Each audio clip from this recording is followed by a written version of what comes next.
Coming up on the second hour of WFMJ Today, the story we've been following since GM's announcement to slash production of the Chevy Cruze, the future of GM Lordstown.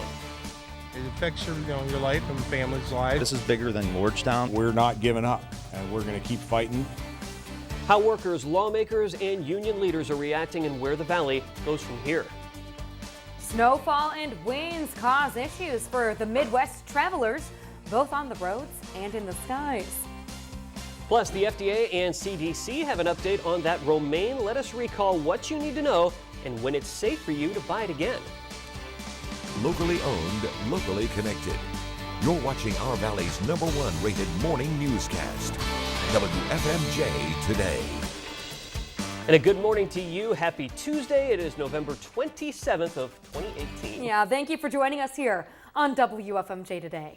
Well, you know, we've had almost a whole day to digest that big news out of Lordstown. Came down yesterday that General Motors will end production of the Chevy Cruze in our area. We have what's next for workers and the local economy coming up this morning. Plus, it is not just any Tuesday, it is Giving Tuesday. We'll explain why this should be right up there on your list with those other unofficial holidays, the Black Fridays and the Cyber Mondays, of course. Yeah, but first, Emily is in a giving mood. She's giving us the weather today, right? Giving you the forecast, yes, but you guys might not like it all that much. Yeah, it's a rough one, isn't it? It is. It's really cold. The wind out there could reach up to gusts of 30 miles per hour. I know I was actually sprinting into work for how cold it was. So temperatures are currently in the 20s, 28 degrees in Berlin Center, 28 in Calcutta, and Elwood City holding on to 29 degrees. And we're pretty much going to be sitting in these temperatures for the majority of the morning and even into the early afternoon as well. Chances for flurries throughout the day. We did have a light coating overnight, so you're going to need to dust off those cars. I'll break down the rest of today's forecast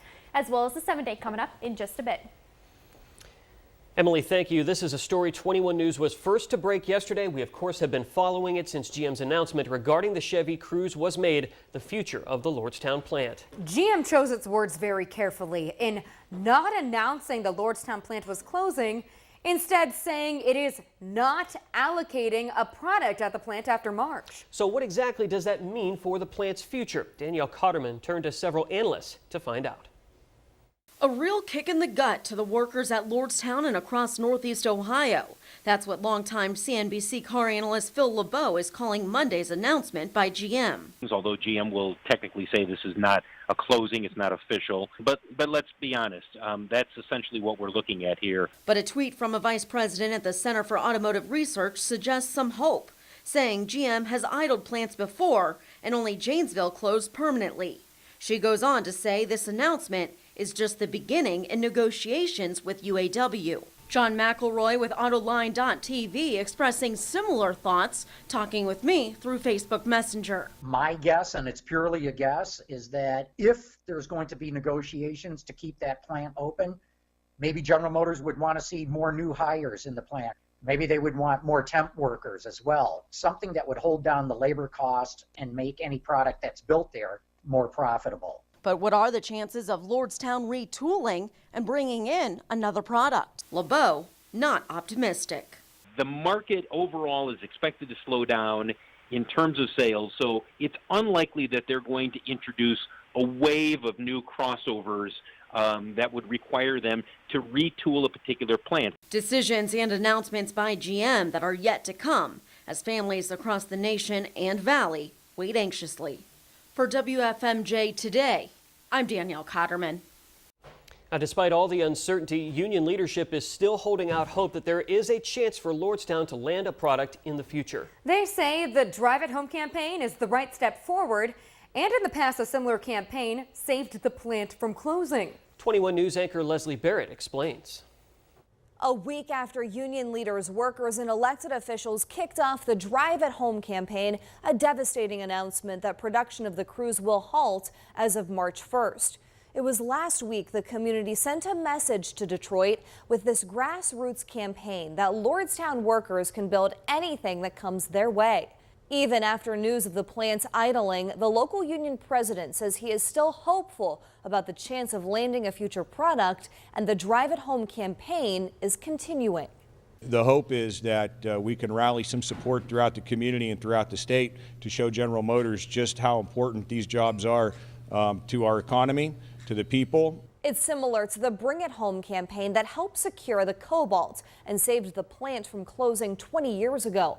But this time around, there was a lack of specifics at the campaign launch, no GM management there, and the situation more dire. For WFMJ Today, I'm Leslie Barrett. And with that announcement from GM, 1,600 plant workers will likely be out of a job. So where do those employees go from here? We continue our team coverage of this big event with Caroline Collins. She has their reaction. Good morning. As some of the workers were on their way out of GM Lordstown yesterday, they stopped their cars and chatted with us. Some were angry and others say they saw this coming. One of the workers I spoke with has been with GM Lordstown for 18 years. She says this news is hitting hard as it's the holiday season. Strangely enough, the fact that things like this happen around the holiday season, it kind of brings people down. But, you know, again, I'm just feeling really optimistic that, you know, things will just change. All of the workers I spoke with say they're not really sure, though, what's going to happen from here. They're not sure what they're going to be offered, if they'll be offered any assistance. They say they're just going to have to wait and see. In Lordstown with more local news, I'm Caroline Collins. And union leaders all across the valley, of course, bracing for the plant's uncertain future. The UAW will begin contract talks at the first of the year. Our local president, Dave Green, says those talks will continue as they work to get another product in the plant, but the talks will be more intense.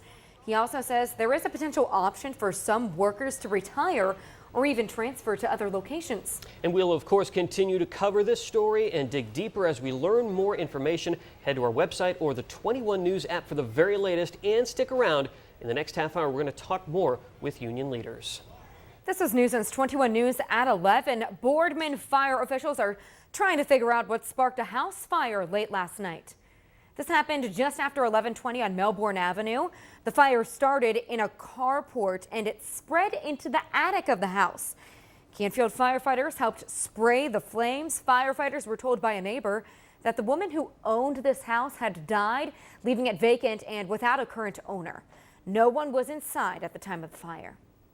In national news, a convicted murderer and suspected serial killer faced a judge in Texas yesterday. Samuel Little has confessed to at least 90 unsolved murders. Right now, he's already serving 3 life sentences for the murder of 3 women in Los Angeles. Cold cases from several states that used DNA evidence are also being re-examined. Officials say at least 30 of those are tied to Little. A confrontation locally at an Austintown KFC led to a teenager being arrested on vandalism and drug charges. Police say 19-year-old Connor Dorman became angry after he ordered food, paid for it, then left the drive-thru window without it. When he and a passenger came back for the food, police say Dorman yelled at employees and he kicked the door in. Police found cocaine, pills, marijuana, even brass knuckles inside of his car.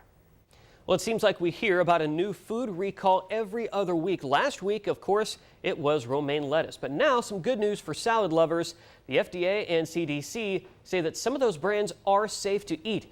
Yesterday, health officials said that romaine is okay for you to eat as long as it does not come from California's Central Coast. However, they still have not been able to narrow it down to a specific grower or distributor. The FDA and CDC are asking those lettuce producers to put the product date and the origin clearly on the label so people know. So far, an E. coli outbreak linked to that lettuce has made 43 people sick in 12 states and another 22 in Canada. On Cyber Monday, protests were held in New York City against an online giant who is really moving and grooving this time of year. Amazon. Yeah, that's who it is. This was over the company's plan to build part of a second headquarters in Queens. Amazon will supposedly get billions of dollars in tax breaks for splitting their second headquarters between New York and Arlington, Virginia. Amazon would also get 1,500 units of affordable housing. Protesters argue Amazon will kill local jobs